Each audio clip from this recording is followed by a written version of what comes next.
সমস্যা কি আপনার? আমার এই কার্ডটাকে আপনার বিছানা মনে হচ্ছে?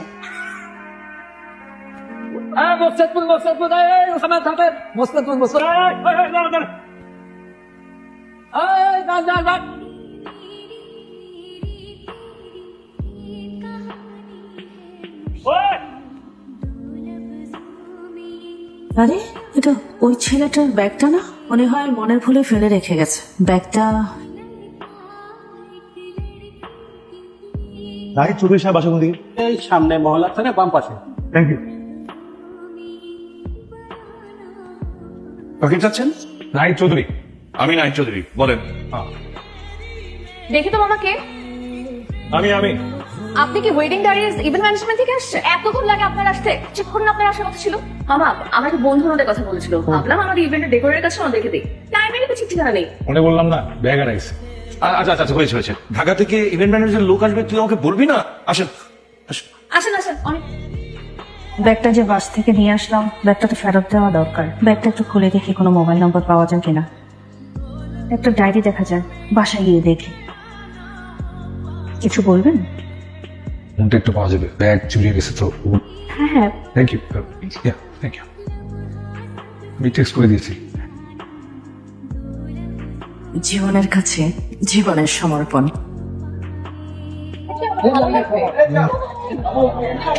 বিয়ের শাড়ি হিসেবে এটা না, ওইটা বেশি ভালো লাগে। উপর থেকে 3 নাম্বারটা ভালো একটু দেখতো। বাহ, পছন্দ হয়েছে? তুমি কি করে বুঝলে যে এই শাড়িটাতে ওকে বানাবে? মেয়েদেরকে তো লাল শাড়িতে বেশি মানায়। লাল বেনারসি হচ্ছে গিয়ে নতুন বইয়ের পরিচয়। এটা প্যাকেট করবে।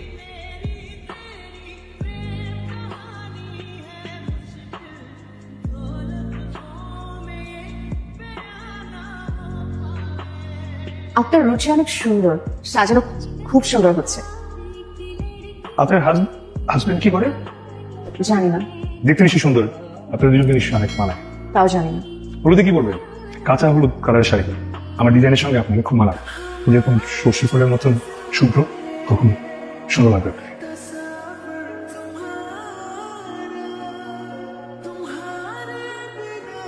আচ্ছা রাসেল, এখান থেকে মুকসুদপুর কত দূর? ম্যাডাম সে তো মেলা তো। আমি যদি এখন রওনা দিই তাহলে কখন পৌঁছাবো? তা তো বিকেল হয়ে যাবে ম্যাডাম। তুমি তো খুব ভালো আলপনা আঁকো। তুমি কি চারকোনা স্টুডেন্ট? না না, আমি ইংলিশ মিডিয়াম। ইংলিশ মিডিয়ামে পড়ে এত ভালো আলপনা, এত ভালো ইভেন্ট করো, তোমার ভিতর দেখছি তো একবারে 16 আনা বাঙালি আছে। বাংলাদেশকে ভালোবাসি তো। আর যাই করো, পরিবারকে কষ্ট দিও। জি অবশ্যই। তাহলে তোমার মন খারাপ হয়ে গেল মনে হচ্ছে। বাবা মার কথা একটু মনে পড়ে গেল। এই দেখ, কি করেন, কোথায় থাকেন? বাবা বিদেশ থাকেন, কানাডা। উনি একটু অসুস্থ, বাবার আসলে প্যাটাটি ইনফেকশন হয়েছে তো। ডাক্তার বলেছে যাতে আর প্লেন জার্নি না করে। মা ছিল আমার সঙ্গে, মাও এখন চলে গেছে বাবার দেখাশোনা করতে। মন খারাপ করবে, তোমার যখন মন চাইবে তুমি চলে আসবে। তোমার জন্য সবসময় বাঁচা করা খুব সুন্দর হচ্ছে। আচ্ছা, এখানে নাহিদ চৌধুরীর বাসা কোনটা বলতে পারবেন?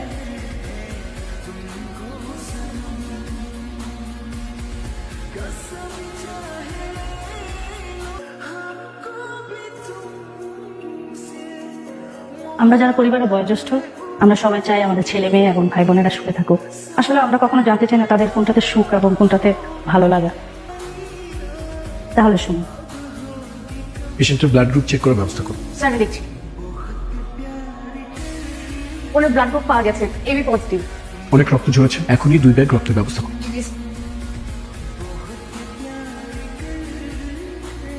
স্যার এবি পজিটিভ এখন এই মুহূর্তে নেই। আমি ব্লাড ব্যাংকে ফোন করেছি, তারা এই মুহূর্তে দিতে পারছে না। পেশেন্টের অবস্থা সিরিয়াস। স্যার আমি একটা কথা বলি, আমার ব্লাড গ্রুপ কিন্তু এবি পজিটিভ। যদি অনুমতি থাকে আমি কি ব্লাড দিতে পারবো? তুমি চাইলে অবশ্যই পারবে। জি স্যার, আমি দেখছি তাহলে। ফাস্ট করো। প্রেশার একদম নর্মাল আছে, লিখো 120। কি হয়েছে আমার? আপনার কিছুই হয়নি, ছোট একটা অ্যাক্সিডেন্ট হয়েছিল। আপনাকে কিছু পথযাত্রী এখানে এসে ভর্তি করে দিয়ে গেছে, এখন আপনি একদম সুস্থ আছেন। শুধু কি তাই, এই আপা যদি আপনাকে রক্ত দিয়ে না বাঁচাতে এই সুন্দর সকালটি আপনি দেখতে পেতেন না। এই আপাই তো রক্ত দিয়ে আপনাকে প্রাণে বাঁচিয়েছে। আপনার যে নতুন জীবনটা পেয়েছেন এর সম্পূর্ণ অবদানই এই আপার। ঠিক আছে, এমন কিছুই করিনি। আমি একজন মানুষ হিসেবে মানুষের দায়িত্ব পালন করেছি, এতটুকুই। আপনি কিন্তু এখন একদম ঠিক আছেন। আপনার বাড়িতে যদি কেউ থাকে আপনি ফোন করে বলুন, আপনাকে নিয়ে যাবেন। ভালো থাকবেন।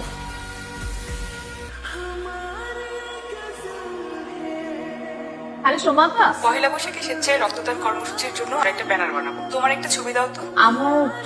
আমার মোবাইল ফোনে তো কোনো ছবি নেই। আপনি একটা কাজ করেন, আমার ফেসবুকের মধ্যে আমার অনেক ছবি আছে, ওখান থেকে একটু নিয়ে নিন কষ্ট করে। আচ্ছা, তোমার ফেসবুক আইডির নাম কি? এটা হচ্ছে ইফা তারা সুমি। আচ্ছা, জি। আরে আপনি ক্যাবিন থেকে উঠে চলে আসলেন কেন? আমার মা আসলে একটু আপনার সঙ্গে কথা বলবে, প্লিজ।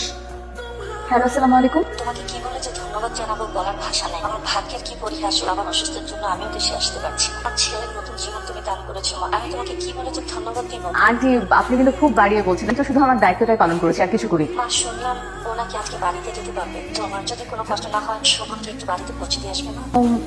আন্টি, আমার তো এখন ডিউটির 2 ঘন্টা বাকি। তবে হ্যাঁ, ডিউটি শেষ করে আমি ওনাকে বাড়ি পৌঁছে দিতে পারবো। ঠিক আছে মা, তাতেই আমি খুশি। সরি, সো না না, it's okay. Thank you for everything.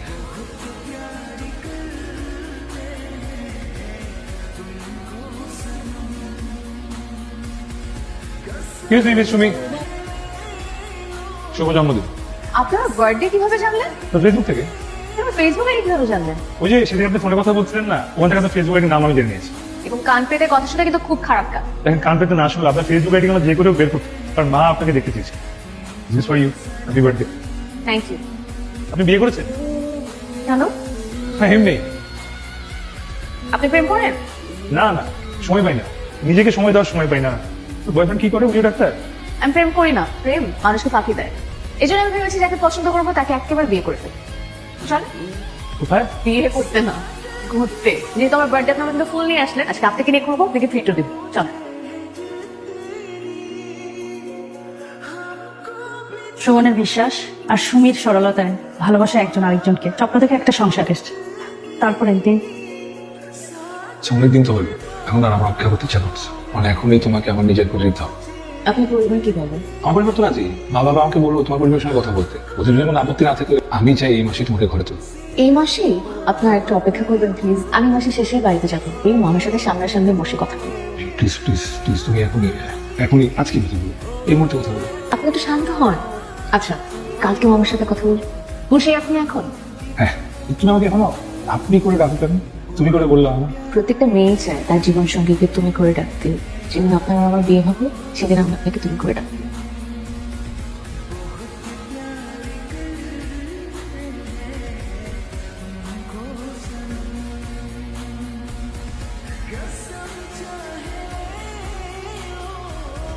Sumi, মন ধরছো না কেন? কি টেক্সট এটা তুমি? আমি মুখে বলতে পারবো না দেখেই টেক্সট করেছি। আমার জীবনটা থেমে গেছে। এই কথাগুলো আমার মুখ দিয়ে বলার আমার সাহস নেই, তাই মেসেজ দিয়েছি। আর আমাকে জোরও করবেন না, আমি কালকে চলে যাব। আমি আপনার অপেক্ষায় থাকবো। ওই এসএমএস কি লিখেছিল? লেখা ছিল, আমি এইমাত্র মোবাইলটা হাতে দিয়েছি, তোকে কল করবো বল। আমি একটা কথা তোমাকে একটু বলতে চেয়েছিলাম। আমার তো তোর সাথে একটা কথা ছিল। বলো না। শুভ কথা বলতে দেরি করতে হয় না। তোকে তো বলা হয়নি মা, আমাদের হাসিম কাকা আছে না, কানাডায় থাকে, তার ছেলের সাথে তোর বিয়ে আমি অনেক আগে ঠিক করে রেখেছি। বলতে পারিস তুই যখন কলেজে উঠেছিস তোর পড়াশোনায় সমস্যা হবে বলে আমি তোকে কখনো বলিনি। ওনারা চাচ্ছে আগামী শুক্রবারে বিয়েটা হোক। হাসিম কাকা ছেলেকে তো তুই চিনিস, খুব ভালো ছেলে। তোকে একটা ভালো পাত্রের হাতে তুলে দিতে পারলে এর থেকে শান্তি আর কি হতে পারে। আত্মীয় স্বজনকে সব আমি দাওয়াত দিয়ে দিয়েছি, ওরা সব আসা শুরু করেছে। তুই চলে আয়। তুই এই বিয়েতে খুশি তো? তোমার খুশিতেই আমার খুশি। আচ্ছা, তুই যেন কি বলতে চেয়েছিলিস? হ্যাঁ, ওই যে তোমার কথা ভীষণ মনে পড়ছে। সাবধানে আয়। সেদিন সুমি তার ভালোবাসার মানুষের কথা আপনাকে বলতে পারেনি। সুমি আপনাকে অনেক ভালোবাসে। সুমি কোনোভাবেই আপনাকে কষ্ট দিতে চায়নি। আপনার কথার সম্মান রাখতে যে সুমির এই বিয়েতে মত। আর তাছাড়া আপনি হার্টের রোগী। সুমি সব হারাতে পারলেও আপনাকে হারাতে পারবে না। আর তাই সে সুমনকে লিখেছিল, সুমন যদি এই বিয়েতে না আসে সুমি সুইসাইড করবে। বেচারা শুভন তার সব কষ্টকে চাপা দিয়ে আজ আপনার বাসায়। তার ভালোবাসা মানুষকে অন্যের হাতে তুলে দেওয়ার জন্য এত আয়োজন। বাস গাড়িটা পেলাম এবং গাড়িটা পরে মনে হলো এই দুইটা জীবনের মৃত্যু এভাবে হতে পারে না। আমার বলা উচিত।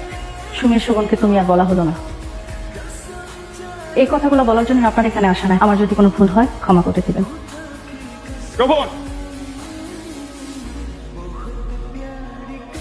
আমার জীবন তো আমি তোকে কোনোদিন কষ্ট দিয়েছি বল? এত বড় কষ্ট এবার সত্যি কথা তুই আমার কাছে লুকিয়ে রেখেছিলিস। আমি তো বলতে মামা, যুগের ছেলেমেয়েরা প্রেম করে পালিয়ে যে বিয়ে করে, পরিবারকে ছোট করে, সমাজ সে পরিবারের উপর হাসে। আমার তো মা বাবা নেই, তুমি আমার মামা, তুমি আমার বাবা মা। আর তুমি তুমি তো আমাকে মানুষের মতো মানুষ করতে পেরেছো, আমি তোমার সম্মান কিভাবে নষ্ট করতাম? আমি না যেতে থেকে কষ্ট হয়েছে, পুরোনো দিনের মানুষ তো বুঝতে পারি। কাকা, আপনাদের আসতে হবে না। দাঁড়িয়ে আছো কেন? এদিকে এসো, এসো বলছি। ওঠো।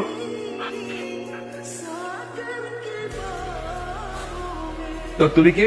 তোর করে দিলাম। তোর বসে আছিস কেন? মজা কর, তোর বসে আছিস কেন? এবার তোমাকে তুমি বলবে। তুমি আমাকে একটু জড়িয়ে ধরবে।